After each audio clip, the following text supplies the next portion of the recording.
మహాగణాధిపతయే నమః. ఓం గురుభ్యో నమః. ఓం శ్రీమాత్రే నమః. అరుణాం కరుణాతరంగితాక్షీం ధృతపాశాంకుశపుష్పబాణచాపాం అనిమాదిభిరావృతాం మయూకైః అహమిత్యేవ విభావయే భవానీం. శ్రీమాత్రే నమః. ప్రేక్షకులకి ఆ లలితాంబిక అమ్మవారి యొక్క అనుగ్రహం పరిపూర్ణంగా కలగాలని మనస్ఫూర్తిగా కోరుకుంటూ మనం ఈరోజు చేస్తున్నటువంటి ఈ కుజ మార్పు వల్ల ఎటువంటి ఫలితాలు ద్వాదశ లగ్నాల వారికి లేదా ద్వాదశ రాసుల వారికి జరుగుతాయనే విషయం మనం తెలుసుకుందాం. అందులో కొంత మంచి ఉంటుంది, కొంత జాగ్రత్త ఉంటుంది. ఈ కుజుడు కరెక్ట్గా ఈ యొక్క జూలై 28వ తేదీ నుంచి 45 నుంచి 50 రోజుల పాటు కన్యా రాశిలో ఉంటాడు. కాబట్టి ఈ రాశిలో కుజుడు యొక్క సంచారం అది అతనికి శత్రు రాశి. ఇలా శత్రురాశిలో ఉన్నప్పుడు ద్వాదశ లగ్నాల వారికి అద్భుతమైన యోగము ఉంటుంది, జాగ్రత్త ఉంటుంది. అయితే ఈ విషయాలు చెప్తుంది నేనైనప్పటికీ కూడా చెప్పిస్తుంది సాక్షాత్ లలిత అమ్మవారిగా భావిస్తూ ఒక్కొక్క లగ్నం గురించి మనం తెలుసుకుందాం. వృషభ లగ్నము, వృషభ రాశి. వృషభం వారికి కుజుడు 4వ స్థానం నుంచి 5వ స్థానంలోకి వెళ్తున్నాడు. 4వ స్థానము అంటే ఇప్పుడు ఇన్ని రోజులు ఏదైనా ప్రాపర్టీ విషయంలోని, ఎడ్యుకేషన్ విషయంలోని, తల్లిగారి ఆరోగ్యం విషయంలోని, లేదా మీకు ఏదైనా బీపీ లెవెల్స్ ఉంటే ఆ యొక్క విషయంలో స్ట్రెస్ పడ్డారు. ఎప్పుడైతే 5వ స్థానంలోకి కుజుడు వెళ్తున్నాడో ఇది ఇచ్చేటువంటి రిజల్ట్ ఏమిటి, ఇక్కడ మరి ఎటువంటి ఫలితాలు ఇస్తాడు అంటే 5వ స్థానం అనేది ఇక్కడ 12వ అధిపతి 5లో ఉండడం. దీనివల్ల ప్రధానంగా ఆలోచన విషయంలో జాగ్రత్త ఏం తీసుకోవాలంటే ఒక్కొక్కసారి అగ్రెసివ్గా కొన్ని నిర్ణయాలు తీసుకుంటూ ఉంటారు. ఆ రకంగా అగ్రెసివ్గా ఎటువంటి నిర్ణయాలు తీసుకోవద్దు, గుర్తుపెట్టుకోండి. ఎటువంటి అగ్రెసివ్ నిర్ణయాలు అస్సలు పనికి రావు, ఇది ప్రధానంగా గుర్తుపెట్టుకోండి. అలాగే రెండో విషయం ఏంటంటే వీటితో పాటు అగ్రెసివ్ నిర్ణయాలు ఒకటి పనికిరావు. రెండో విషయం సంతానం విషయంలో ఒక మంచి చెడు ఉందండి. ఏమిటది అంటే మీ యొక్క సంతానాన్ని విదేశాలకు పంపించాలనేటువంటి ప్రయత్నము ఫలిస్తుంది. అట్ ది సేమ్ టైం ఆ యొక్క విషయంలో ఎక్కువ స్ట్రెస్ కూడా అవుతారు. ఒకటి నిర్ణయాలు అగ్రెసివ్ పనికిరాదు, ఒకటి సంతానం విషయంలోని, ఫ్రెండ్స్ విషయంలో పనికిరాదు. షేర్ మార్కెట్ విషయంలో చాలా చాలా చాలా జాగ్రత్తగా ఉండాలి, ఇది ప్రధానంగా గుర్తుపెట్టుకోండి. అలాగే మరొక విషయం ఏంటంటే ఇక్కడ మరి మంచి ఏమిటంటే ఏదో ఒకటి మంచి జరగాలి కదా, ఒక గ్రహం దగ్గర ఉందంటే అంటే మీకు బిజినెస్ రిలేటెడ్ సంబంధించినటువంటి విషయాల్లో చక్కటి లాభాలు ఉంటాయి. అంటే ఇక్కడ ఏంటంటే వ్యాపార యోగాలను యాక్టివ్ చేస్తున్నాడు. ఇక్కడ బుధుడు శత్రుక్షేత్రంలో ఉన్నప్పటికీ ఈ లగ్నానికి సప్తమాధిపతి వ్యాపార కారకుడు అవుతున్నాడు. కాబట్టి వృషభ లగ్నానికి లగ్నాధిపతి శుక్రుడు అయినప్పటికీ కూడా ఈ లగ్నానికి శుక్రుడికి కుజుడు మిత్రుడే అవుతాడు, శత్రుడు అవ్వడు, గుర్తుపెట్టుకోండి. కాబట్టి మిత్రుడు అయినందుకు ఈ యొక్క కాంబినేషన్లో ఈ ఫలితాలను ఇస్తాడు.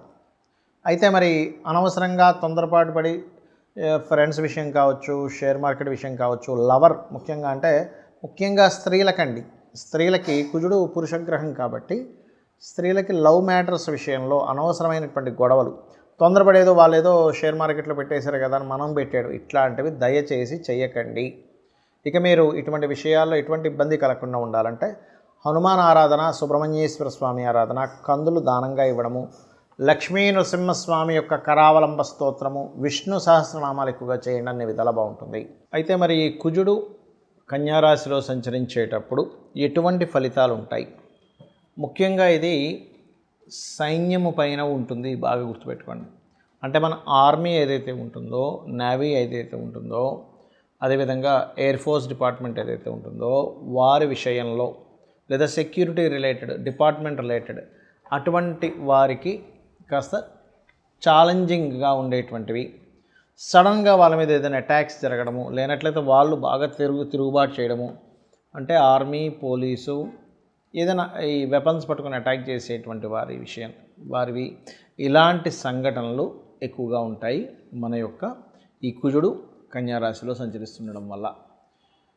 అలాగే భూములకు సంబంధించిన విషయంలో ల్యాండ్స్ చూసుకున్నట్లయితే భూముల యొక్క ధరలు పెరగడం ప్రారంభమవుతాయి కుజుడు కన్యారాశిలో ఉన్నప్పుడు. అయితే ఇక్కడ భూ సంబంధించిన విషయంలో కొన్ని వివాదాలు కూడా ఏర్పడతాయి. అందులో ముఖ్యంగా రాజకీయ నాయకుల యొక్క ఇన్వాల్వ్మెంట్ వల్ల కావచ్చు, లేనట్లయితే గతంలో ఏదైనా గవర్నమెంట్ ఇది అలాట్ చేసేసింది మళ్ళీ తీసుకుంటున్నారు ఏంటనేటువంటిది గవర్నమెంట్కి ప్రజలకి భూ సంబంధించినటువంటి విషయంలో. ఎందుకంటే ఇక్కడ కన్యా రాశి కానివ్వండి, వృషభ రాశి కానివ్వండి, మకర రాశి కానివ్వండి భూతత్వ రాశులు అంటారు. అందులో ఆ భూతత్వ రాశుల్లో ముఖ్యంగా రవికి కన్యారాశి మంచిదే, అందులో ఎటువంటి సందేహం లేదు.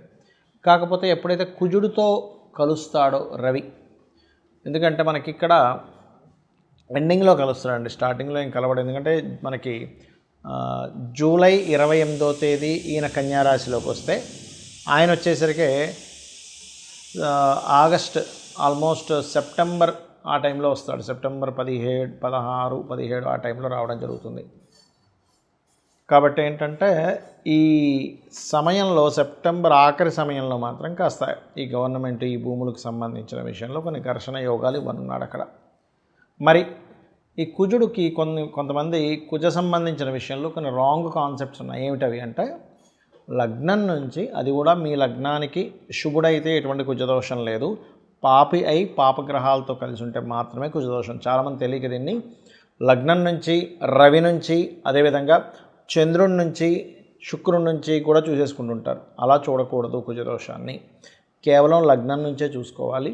అది కూడా పాడైతేనే ఒక్కోసారి క్యాన్సిలేషన్స్ ఉంటాయి. అంటే కుజుడు శుక్రుడితో ఉన్నా, కుజుడు గురువుతో ఉన్నా, లేకపోతే కుజుడు ఉచ్చస్థితిలో ఉన్నా, కుజుడు ఉన్నటువంటి నక్షత్రాలు అనుకూలమైన నక్షత్రాలైనా, లేనట్లయితే కుజ దశ రాకపోయినా సరే దానికి ఇబ్బంది ఉండదు. అలాగే మరొక విషయం ఏంటంటే కుజుడు కొన్ని లగ్నాలకు మాత్రమే పాపి, కొన్ని లగ్నానికి శుభ్రవుతాడు. ఏ లగ్నాలకు శుభ్రవుతాడంటే మేషము, కర్కాటకము, సింహము, వృశ్చికము, ధనస్సు, మీన లగ్నాలకు శుభుడు. మిగతా 6 లగ్నాలు ఏవైతే ఉంటాయి, వృషభ, మిథున, కన్య, తుల, మకర, కుంభ లగ్నాలు పాపవుతాడు శని, కుజుడు. కాబట్టి ఈ పర్టికులర్ లగ్నాలకు మాత్రమే మీరు చూసుకోండి ఏ లగ్నాలకు శుభ్రవుతాడో, ఏ లగ్నానికి పాపవుతాడు. ఇందులో మరలా ప్రధానంగా కుజుడు ఎక్కడున్నా దోషం అనుకుంటారు, అలా కాదు. లగ్నంలో ఉన్నాడు, మంచివాడైతే మంచి స్ట్రాంగ్ బాడీ ఇస్తాడు, చెడ్డవాడైతే రక్తహీనత. 2వ స్థానంలో ఉన్నాడు కుజుడు. మంచివాడు అనుకోండి, మీ లగ్నానికి శుభుడు బాగున్నాడు అనుకోండి, భూమి మూలంగా ధనయోగాన్ని ఇస్తాడు. బాగోపోతే భూమి మూలంగానే ధనహీనత, కుటుంబ సభ్యుల్లో గొడవలు ఇస్తూ ఉంటాడు. 3వ స్థానంలో ఉన్నాడు, పరాక్రమ యోగం. బాగుంటే, బాగోపోతే మీరు ఏం మాట్లాడినా గొడవలు అవుతూ ఉంటాయి. 4వ స్థానంలో బాగుంటే భూములు అద్భుతంగా సంపాదిస్తారు, కానీ బాగోపోతే భూములు పోగొట్టుకోవడం జరుగుతూ ఉంటుంది, భూములు ఎవరో కబ్జా చేయడం జరుగుతుంటుంది. అంటే ఇక్కడ ఏంటి, కుజుడు బాగున్నాడా బాగోలేడా, పాపి శుభుడు ఒక ఎత్తు అయితే బాగున్నాడా బాగోలేడా అనేటువంటి దాన్ని చూసుకోవాలి. పంచమంలో ఉంటే సంతానం వల్లే వీళ్ళకి భూములు రావడం, సంతానం చాలా స్ట్రాంగ్గా ఉండడం జరుగుతుంది. అదే పంచమం పాడైతే అబార్షన్స్, మిస్క్యారేజ్ జరుగుతూ ఉంటాయి.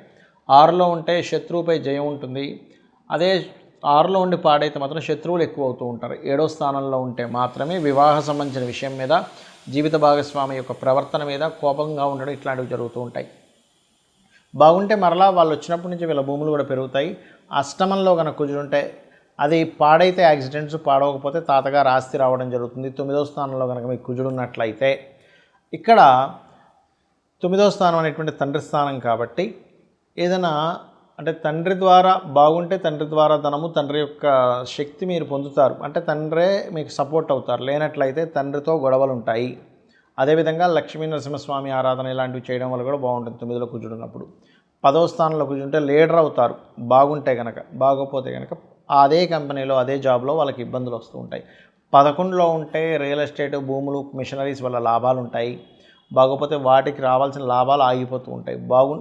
ఇప్పుడు 12వ స్థానంలో కుజుడు ఉంటాయి, వివాహ జీవితం తర్వాత గొడవలు ఉంటూ ఉంటాయి. అలాగే ఇన్వెస్ట్మెంట్ చేసేటప్పుడు కాస్త చూసుకొని చేయాలి. బాగుంటే భూమి మీద ఇన్వెస్ట్మెంట్ చేయడం వల్ల కోట్లకు కలిసి వస్తుంది, బాగోపోతే ఆ ఇన్వెస్ట్మెంట్ స్ట్రక్ అవుతాయి. కాబట్టి ఇక్కడ ఏంటి మీరు చూసుకోవాల్సింది, అసలు మీ లగ్నానికి కుజుడు శుభుడా కాదా, పాయింట్ నెంబర్ 1.